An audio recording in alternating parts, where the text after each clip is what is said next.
Hello again, and in this big leash series we've tried to show you some of the commands and the way we use the remote trainer to help us teach them.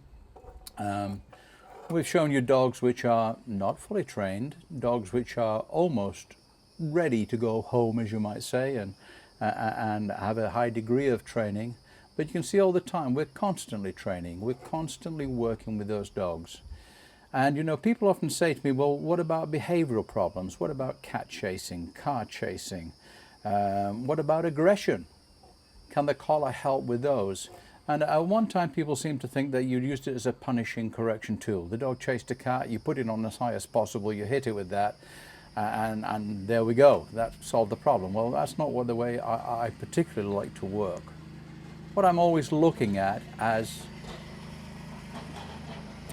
I want to keep the, if you like, the temperament of the dog, the personality of the dog high and happy. I don't want them to be afraid of any particular situations. I want them to be under control. I always introduce the collar. Whether I'm looking at cat chasing, whether I'm looking at a dog which wants to go and dig the garden, whatever it is, car chasing, I want to introduce the collar. I want to get understanding. I want to get confidence in the collar and its use and understanding of its use. And I want to get them the confidence in me as the handler, as the trainer, as the person that they're in partnership with. So that if I go along and they see a squirrel or they see a cat and I say, leave it, and I tap that little button, it means leave it. And they go, okay, yep, I know, I don't follow that anymore. I have two dog training cats here, Mr. Boots and Miss Milkbone. And both of them come out and they work with us. And they're great because they can read the dogs and they come and they roll near them and they walk near them, and I can slowly desensitize the dogs to the cats. In other words, I start from a distance. They see them, leave it, and I lead them away. I'll have them on a leash, I'll have them on the collar. Tap the collar, leave it, take them away. I redirect them to something, and then we do something fun. We do something constructive. So you're always looking at ways in which you can gradually desensitize the dog until at the end, the cats are walking alongside the dogs. The cats live in my dog room, and they go through the door with the dogs, even dogs which would have chased them and done nasty things to them, I'm sure, when they first came. It's a matter really of creating that control. And so everything starts with obedience. Everything starts with the dog having confidence in itself and in you as a handler. And I think really getting confidence in you as a handler using the remote trainer is very important, because if they get confidence in you, then their confidence in themselves grows. And as I said once before, you know, we want to try and give them the good habits. They look at a cat and say, I don't chase. Not look at a cat and say, prey drive. I've got to chase it. You know, that's what I am. I'm a spaniel, I'm a Labrador, I'm a German Shepherd, whatever it is. I need to chase it, I need to catch it. We need to be able to replace, if you like, that urge, that prey drive with self-control. And that's where the collar comes in. And when you're starting to work with the collar, you know, it may be that nothing in life is free. In other words, every resource of your dog you have to control. You might tell it to go for a drink.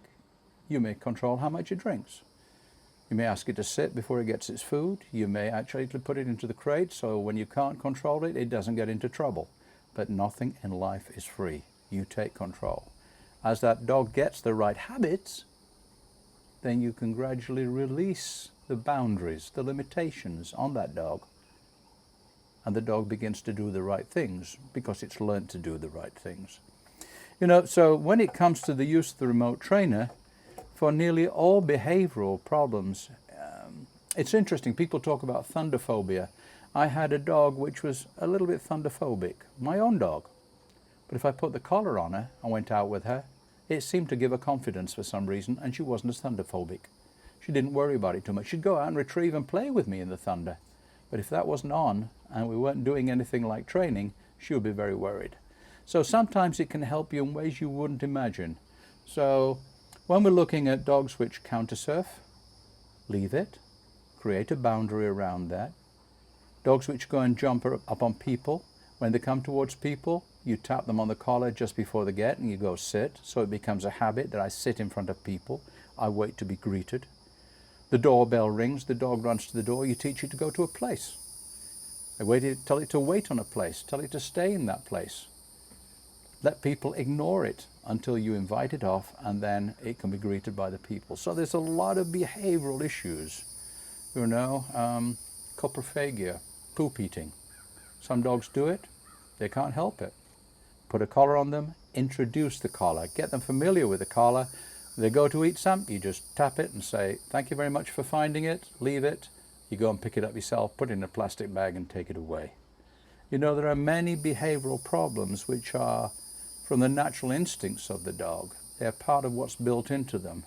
But natural instincts can be controlled by redirecting, by having self-control, occasionally a correction if necessary, but good training overcomes them all. So when you're looking at the collar, it's a very, very versatile tool. It helps you train the obedience. It helps you develop motivation and drive in your dog. It helps you relax because you can constantly be in communication and touch the dog. It helps you overcome behavioral problems which can be frustrating, annoying, and in many cases lead to even the dog being put down. People say to me, don't use the collar for aggression. Rubbish.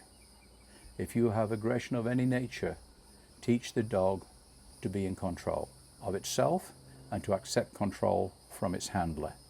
When you do that, you can overcome the aggression. Yes, if it's fighting, you don't use the collar when the dog is actually in a fight. But what you do is to work them towards accepting other dogs. Desensitize them, take control at a distance. Show them that it's not acceptable. Show them what they can do instead. Redirect them, give them leadership. And the collar helps you do that. So with all these behavioral problems that people come up against, I want a dog to stay with you for a lifetime. I want a dog to become your partner. I want a dog to become to you what they've been to me for 50 years. I can't imagine a house without them. And to be honest, the collar can help a lot of people when introduced correctly, used correctly. And if you're not sure, there are trainers out there, and I'll promote a little unit that we founded and is tremendous throughout this country and other countries, the International Association of Canine Professionals. Go to canineprofessionals.com, look for a trainer in your area, and find one that can show you how to use the collar if you're not confident, if you're not sure after this series. And there's nothing wrong with asking. So help is out there. Your dogs deserve it, you deserve it, and then you can have a long life together and enjoy the companionship that I've enjoyed, as I say, over 50 years. The collar helps me do it for other people these days also. Thank you for BigLeash for allowing me to share some of these things. And thank you for BigLeash for giving a lot of owners a way to keep their dogs within the family for a lifetime.